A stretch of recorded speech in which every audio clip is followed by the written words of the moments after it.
അസ്സലാത്തു വസ്സലാമു അലൈക യാ സയ്യിദി യാ റസൂലല്ലാഹ് സല്ലല്ലാഹു അലൈഹി വസല്ലം.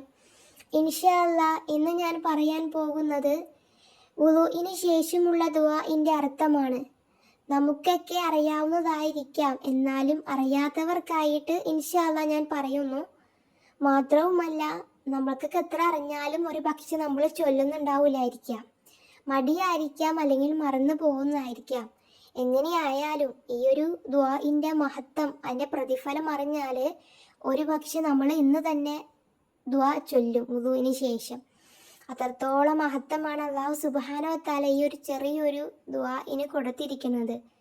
അല്ലാഹുവിൻ്റെ റസൂൽ സല്ലല്ലാഹു അലൈഹി വസല്ലമ തങ്ങൾ പറഞ്ഞതായിട്ട് കാണാം, വുളുഇന് ശേഷം ഈ ദുആ ആരെങ്കിലും ചൊല്ലിയാൽ അവന് വേണ്ടി സ്വർഗത്തിലെ 8 കവാടങ്ങൾ തുറക്കപ്പെടും. മാത്രവുമല്ല, അവന് ഏത് കവാടത്തിലൂടെ വേണമെങ്കിലും സ്വർഗത്തിലേക്ക് പ്രവേശിക്കാം. അള്ളാഹു 8 കവാടങ്ങൾ അവൻ്റെ മുമ്പിൽ തുറക്കപ്പെടും. എന്നിട്ട് പറയും, നിനക്ക് ഇഷ്ടപ്പെട്ട കവാടത്തിലൂടെ നീ സ്വർഗത്തിലേക്ക് പ്രവേശിച്ചോ എന്ന്.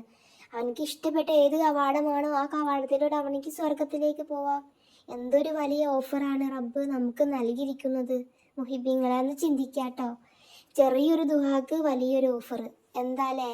പഠിച്ചു നമുക്ക് എന്തെല്ലാം രീതിയിലാണ് ദുനിയാവിൽ നിന്ന് രക്ഷപ്പെട്ടു പോകാൻ വേണ്ടിയിട്ട് നൽകിയിരിക്കണത്. എന്നിട്ട് നമ്മളതെല്ലാം ഉപയോഗപ്പെടുത്തുന്നുണ്ടോ എന്ന് നാം നമ്മുടെ നെഫ്സിനോട് തന്നെ ചോദിച്ചു നോക്കാട്ടാ. ചെറിയ ചെറിയ ദിക്റുകൾ, അല്ലെങ്കിൽ ചെറിയ സ്വലാത്തുകൾ, അങ്ങനെ തുടങ്ങിയിട്ട് എന്തെല്ലാം ചെറിയതും വലിയ എന്തെല്ലാം വലിയ മഹത്വങ്ങൾ റബ്ബ് നൽകിയിരിക്കണത്. അതുകൊണ്ട് തന്നെ മുഹിബീങ്ങളെ നമ്മൾ ഇന്ന് തന്നെ എല്ലാ പറയുന്ന കാര്യങ്ങൾ നമ്മൾ ചൊല്ലാൻ നോക്കുക. കാരണം ചെറിയ ദുആകളാണ് നമ്മൾ പറയണത്. ഇൻഷാ അല്ലാഹ് നമ്മൾ ചൊല്ലാൻ നമ്മുടെ ജീവിതത്തിൽ പകർത്താം. അത് നമ്മൾ ചെയ്യുന്ന കാര്യങ്ങളെല്ലാം നമുക്കുള്ളതാണ്, അതല്ല മറ്റുള്ളവർക്കുള്ളതല്ല. നമ്മുടെ ആഖിറത്തിലേക്ക് നമുക്ക് രക്ഷപ്പെട്ടു പോകാൻ വേണ്ടിയിട്ടുള്ളതാണ്.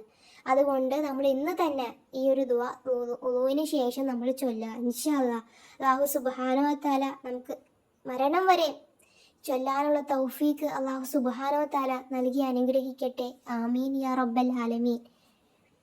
ഇൻഷാ അല്ലാഹ് നമുക്കിനി ഈ ഒരു ദുആ ഒരു പ്രാവശ്യം ഒന്ന് ചൊല്ലാം. അഷ്ഹദു അൻ ലാ ഇലാഹ ഇല്ലല്ലാഹു വഹ്ദഹു ലാ ശരീക ലഹു വഅഷ്ഹദു അന്ന മുഹമ്മദൻ അബ്ദുഹു വറസൂലുഹു. അല്ലാഹുമ്മ ജഅൽനി മിനത് തവ്വാബീന വജഅൽനി മിനൽ മുതതഹിരീന വജഅൽനി മിൻ ഇബാദിക സ്വാലിഹീൻ. സുബ്ഹാനക അല്ലാഹുമ്മ വബിഹംദിക അഷ്ഹദു അൻ ലാ ഇലാഹ ഇല്ലാ അൻത അസ്തഗ്ഫിറുക വഅതൂബു ഇലൈക്. ഇതാണ് വുളുഇന് ശേഷമുള്ള ദുആ. ഇനി നമുക്ക് ഈ ദുആഇൻ്റെ അർത്ഥം ഒന്ന് കേൾക്കാം. അല്ലാഹു അല്ലാതെ ആരാധനയ്ക്കർഹൻ ഇല്ല എന്ന് ഞാൻ സാക്ഷ്യം വഹിക്കുന്നു. അവൻ ഏകനാണ്, അവനിക്ക് പങ്കുകാരില്ല.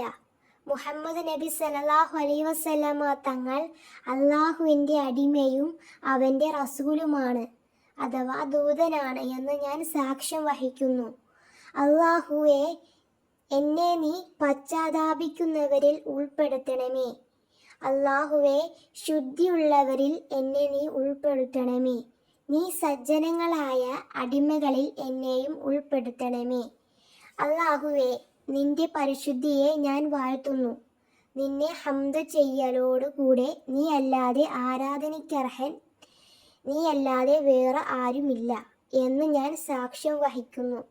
നിന്നോട് ഞാൻ പാപമോചനം തേടുന്നു, നിന്നിലേക്ക് മടങ്ങുകയും ചെയ്യുന്നു എന്നാണ് ഈ ദുആഇൻ്റെ അർത്ഥം. വളരെ മഹത്വമേറിയ അർത്ഥമാണ് ഇതിലുള്ളത്. ഇൻഷാ അല്ലാഹ് ഇത് നമ്മൾ ദുആ ചെയ്യേണ്ടത് വുളുഇന് ശേഷം ഖിബിലക്ക് മുന്നിട്ട് 2 കൈകളും മേലോട്ടുയർത്തിയിട്ട് വേണം ഈ ദുആ ചെയ്യാൻ വേണ്ടിയിട്ട്. ഇൻഷാ അല്ലാഹ് അല്ലാഹു സുബ്ഹാനഹു വ തആല നമുക്ക് എന്നും മരണം വരെ നമുക്ക് വുളുഇന് ശേഷം ഈ ദുആ ചെയ്യാനുള്ള തൗഫീഖ് അല്ലാഹു സുബ്ഹാനഹു വ തആല നൽകി അനുഗ്രഹിക്കട്ടെ. ദുആ ചെയ്യുന്നത് വുളു എടുത്തതിന് ശേഷം ഖിബിലക്ക് മുന്നിട്ട് 2 കൈകൾ മേലോട്ട് ഉയർത്തി വേണം ഈ ദുആ ചെയ്യാൻ വേണ്ടിയിട്ട്. ദുആ ചെയ്തതിന് ശേഷം നമ്മുടെ 2 കൈകളും മുഖത്ത് ഒന്ന് തടവുന്നത് നല്ലതാണ്. ഇൻഷാ അല്ലാഹ് എന്തായാലും വളരെ പുണ്യമുള്ള ഒരു ദുആ കൂടിയാണ്. മടിയുണ്ടെങ്കിലും നമ്മൾ മടി മാറ്റി നമ്മൾ ഈ ദുആയൊക്കെ ചൊല്ലാൻ ശ്രമിക്കുക. ഇൻഷാ അല്ലാഹ് അല്ലാഹു സുബ്ഹാനഹു വ തആല തൗഫീഖ് നൽകുമാറാകട്ടെ. ആമീൻ യാ റബ്ബൽ ആലമീൻ. ഇൻഷാ അല്ലാഹ് ദുആ വസിയത്തോടെ.